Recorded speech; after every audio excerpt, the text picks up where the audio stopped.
আমার সবথেকে খারাপ হ্যাবিট কি? আমার কাছে তো অনেকগুলো আছে, তাই বুঝতে পারছি না কোনটা ছেড়ে কোনটা লিখি। দেখে কি লিখছি সেইটা দেখে আমি তারপর বলবো, ক্যামেরাম্যানের চিন্তা কাট করে দেবো। তোর সব থেকে খারাপ হ্যাবিট, তোর কাছেও কিছু একটা আছে যে তোর মনে হয় যে হ্যাঁ এটা সত্যিই আমার খুব খারাপ হ্যাবিট, এটা আমার করা উচিত না, তুই এরকম জানিস? হ্যাঁ জানি, তাও করে ফেলি। আমি লিখবো এখানে কেমন একটা নাক।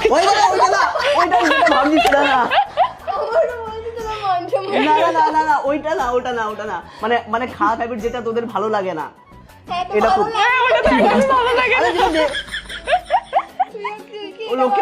লোকে ভাবছে যে বল দেখি, লেখ দেখি।